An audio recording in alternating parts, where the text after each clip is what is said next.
returned. I'm very tired. So leave me alone. Ha ha ha. Don't know why I said that. She gives a deep bow, a well-delivered and professional introduction, putting her in a good mood. It's a nice change from the norm of Yuko. For Yuko, Jesus Christ, I'm sick already, and I fucked up. Like when I was editing one video when I said bitter when it was actually better. You may hit me if you want. Just tease Jesus Christ. Just tea, please, Hanako. Isao? I'll have a slice of pie and a coffee. I'll have some hot chocolate. Just tea, please. Coming right up. Please take any seat you wish, and I'll be back shortly. Lovely. Yuko gives a smile and a nod before shuffling to the counter, and we make our way to some empty seats by the window in quick measure. We slip into our seats, the girls on one side with Lily's cane propped up beside them and I on the other. I realise that Hanako's not doing something that she so often does. Hanako's not doing something, yeah, that's bad. Rather than keeping her eyes pinned to the ground and hiding behind her blind escort, busily trying to convince herself that the world around them doesn't exist, she's merely keeping her eyes low and helping Lily around. Oh, that's good. Are you okay, Lily? You look tired. She lowers her head a little, looking somewhat embarrassed that she let it show. Class representative work can be very tiring, considering that it often means dealing with the student council. Ah. What? I skipped something. I swear I did. Oh no. Is it just me noticing these jumps? Very tiring indeed. How do the other representatives go? Better than I, but not by much. Shizune is a harsh taskmaster, no matter whom she deals with. It doesn't sound like you particularly relish the job. Why do you do it in the first place if it's that bad? Being class representative is enjoyable, and I can deal with the responsibility well enough. It's just that the people involved are sometimes... She trails off, cutting her words at a rather opportune spot. It's hard to imagine Lily cursing, but I imagine that if anyone could make her do so, it would be Shizune. Hanako looks to be withering a bit in the light of such conflict, but before I can steer the topic away a little, she stands up. Hanako? I'll be back in a bit. That's the face when she said, I gotta go do something! Ah, her face is lovely. With that, she leaves for the restroom. I suppose that's the only way to deal with the situation if that was indeed her motivation. Lily, however, looks a little wounded. Don't worry about it, I don't think it was you. But I don't know, I'm losing these voices, dear God. I think she's been getting stronger recently. You've seen it yourself. Oh, dear God, why did you say that? Right? That went a bit awry. Fortunately, Lily doesn't look offended, and by now I really shouldn't be quite so scared of stepping on that landmine around her. Possibly. Sometimes I find it hard to tell, though. That's an understatement. Silence reigns for a moment before two teacups, a pie, and a mug of steaming coffee appears in front of us. I notice that Yuko takes special care to place the teacups against the tip of Lily's fingers, letting her know where it is. Here you go. Thanks, Yuko. Thank you. With a quick and silent bow, the bespectacled waitress takes her leave. Ah, that's right. I was meaning to ask you something, and now would be the right time to do so. I'm all ears. Hanuko's birthday is coming up, and I was hoping that you might accompany me for present shopping in the city this weekend.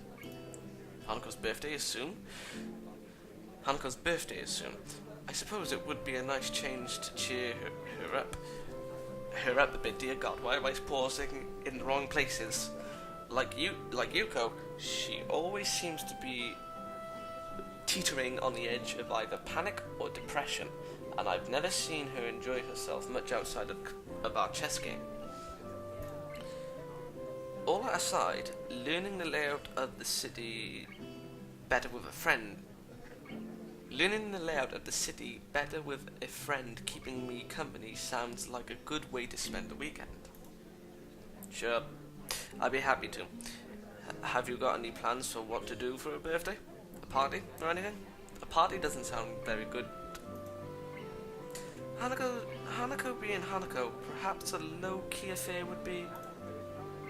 Lily suddenly cuts herself short, leaving me to wonder why she brings her teacup to her lips and begins to sip. Dear God. After a few seconds, I notice Hanako walking up to us over her shoulder. Lily's hearing must be very good indeed if it was the sound of the restroom door opening that tipped her off. My God.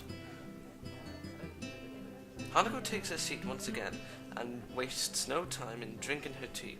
Soon the three of us are quietly eating and drinking as the sun sets.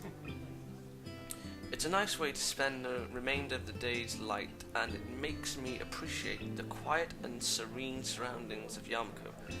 I think I'm really beginning to like life here, as isolated as it may be. I didn't even fuck up there, that is an achievement. I finish off the last of my coffee and rest the mug on the table while the girls talk between themselves. The coffee here's a little bitter, I said it right, bitter for my tastes, but still quite good. Better than what I can make for myself in any case. I did it right this time. Don't look at me like that. The girls' discussion is mainly focused on their respective reading preferences, which does give me a little curiosity about a related topic. Hey Hanako, I was just wondering, aside from chess and reading, do you have any hobbies or things you like doing? She's completely stopped in her tracks, looking quite surprised that anyone would be interested in asking such a question about her. It takes her a little time to formulate a response. I guess I like singing a little. I'm okay with computer games as well, but I don't use them all that much. Singing's not exactly something I expected to hear. It's hard to imagine her singing voice, given how soft-spoken she is. Lily, on the other hand, simply nods. She must already know all this since she's been friends with Hanako for 1 year or so by now. What about you? Oh dear God. Me? Well, a lot of things. She hesitates before quickly flicking her head up and down. Flickering? Why did I say flickering? It's only logical that she'd want me to talk about my hobbies after she's told me hers. There's chess, obviously, but also... There was soccer as well, though I can't really do that anymore. Reading, which I picked up in hospital. Oh dear God. This is surprisingly hard. Lily and Hako? What the hell am I doing? Lily and Hanako, I swear I am drunk. Even though I don't drink, but still. Lily and Hanako look a little put off by the direction this is taken, and the more I think about it, the more I am too. Like, let's step aside for them. Let me go in. I'm a gamer. I'm a YouTuber, commentator, comedy gamer. That's a little Vain thing for me to say, but still, I like to think I am. It sounds as if you picked up quite a few things since your accident. That wasn't even her voice, but still. Lily's candor is coated with probably the most positive spin one could put on what I said. Hanako, however, is silent. If a situation becomes difficult, her reaction always seems to be withdrawing into silence in order to prevent things from getting worse. That or physically retreating. What's this? Oh, I thought that was me. Wait, I don't even have a ringtone like that. My ringtone's comatose.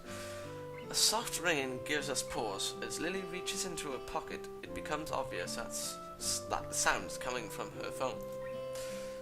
Sorry. It's okay. Lily gives a quick nod before shuffling out of her seat and taking the call a little distance away to avoid disturbing the both of us. Must be nice to be popular. I said two, didn't I? Must be nice to be popular. Oh, it is it. It's nice to be popular. Oh my god, my English and reading is appalling. Hanako smiles, but doesn't take up the hook for further discussion. What's going on? I end up just sitting back and closing my eyes, relaxing as best I can. It's nice and peaceful here. I wonder what it'd be like to have grown up somewhere like this, rather than in the city. You came from the city? Looks like I found something she wants to talk about. And she's smiling again. Yeah, you could say I was a city kid through and through. It sounds like a lot changed. It did. I'm still not quite sure what to make of it all, though it's a bit of a culture shock in more ways than one. You must have gone through something like this when you first arrived at Yamaku, right? I'd imagine most new students would. Not really. Ah. Hanako gazes a little to the side, looking unwilling to go on. I tilt my head inquisitively, but a couple of seconds pass with no further answer. Oh dear. But can't we deal with that on Monday? The fallout has hardly settled from the last. Eh? Fallout? Fallout New Vegas? I understand. I'll try to talk her down. You know what she's like when she gets locked onto an idea. Eh? Yes, thank you. I'll talk to you later. I'll talk to you later then. Goodbye. My god, that was horrible. Lily's conversation ends with the snap of her phone closing. She returns to our table, but doesn't take her seat. Need to go? Unfortunately, class representative work calls once again. I can come with you. It's alright, Hanako. I'll just be going straight to the student council. There's no need to spoil a fine evening on my account. Besides, if you were to accompany me on my way back to the school, who would keep our poor Hisao company? Okay. That sounded very sad. It's like she took pity upon us.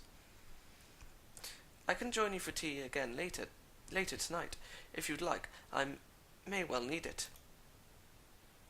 We agree on that plan, and Lily says her farewells to the both of us, taking her cane after Hanako passes it to her. She was already holding it. Lily, not Hanako. Despite my offer to pay for Lily's share, she insists on giving us her portion of the bill and gives her regards to Yuko as she takes her leave. And then we're alone. It may be all well and good to leave Hanako and I alone to have some time together, but all it typically means is the two of us sitting near each other in silence for a while. I wonder what I must look like to Hanako. I never thought of myself as a scary person, but to have someone my own age acting this way around me makes me intensely self-aware as if it's my fault that she's so troubled. Jesus, man, God. Shut up, Chair, don't start. She might get more used to people if she were to stop being so cloistered in Yamaku. But then again, when even people much older than her react so strongly after a single glance at her face, she may well feel the same way I do now. It's a real catch-22. If she stays in Yamaku, she won't get used to socializing, but if she leaves, any effort she might try would get thrown back at her by people who can't deal with her scarring. Want to order something else to keep us going? We haven't had much of a dinner after all. Hanako brightens and nods vigorously, glad that I brought up the topic for her. I catch Yuko's gaze, and she difficultly comes over to take our orders. Would you like something else? No, I wouldn't. I called you over here for the sake of it. I'll just have a sandwich special and a hot chocolate. Finally. Bit late for coffee by now. Hanako? I'll have the same. With a nod and a bow, Yuko turns on the ball of her foot and returns behind the counter, where she busies herself fishing out bread and condiments and working the machine to make our drinks. Not a word is said between us until Yuko comes back. She smiles and gives us our food and drinks. Gives us our food and drinks before moving to customers who called for attention. I give up on the prospect of having much of a conversation with my companion and decide to just enjoy the meal, small as it may be. It tastes nice, as does most of the food here. After having a few mouthfuls, I notice something's missing, namely the sound of Hanako eating. Looking back to her, I see Hanako fidgeting a little behind her untouched sandwich. Not hungry?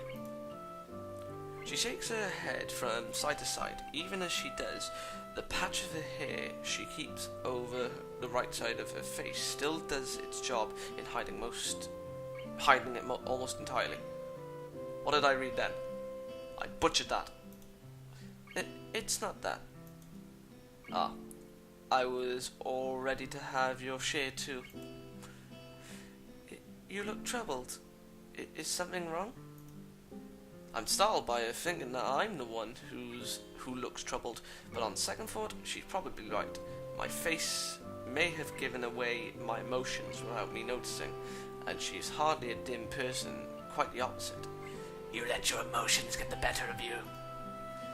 We're friends, right? Friends? From the tone of her voice and shrinking posture, it looks as though I've hit yet another landmine. This is another reason why interacting with her is difficult. The self-imposed psychological barrier she puts up between herself and others, including me, and most likely even Lily. It's a shame that... I think that we are. She needed time to think. I'm a little taken off guard by Hanuko's straightforward answer, all the more so since I was about to give up on getting any reply at all. I see. Am I wrong? Sorry, Why are you apologizing? No, it's just... Hearing confirmation of that from you is reassuring. To pick up on what you said earlier, since coming to Yamaku I've been a bit uneasy about how I should relate with others. I find myself chuckling a little. It's surprising how much of a relief that was. I can feel my face smiling as I pick up my cup of hot chocolate and bring it to my beautiful lips. I was on about myself. Ouch, that's hot. Damn you. That's why... Oh, that's why she hasn't drunk yet. That's why I haven't eaten yet. I was waiting for my drink to cool down first. I guess I'll wait then. Both of us share a little chuckle. The situation isn't really that funny, but for some reason, it feels like laughing is the most natural thing to do right now. Well, don't you feel special? That sounded horrible for some reason.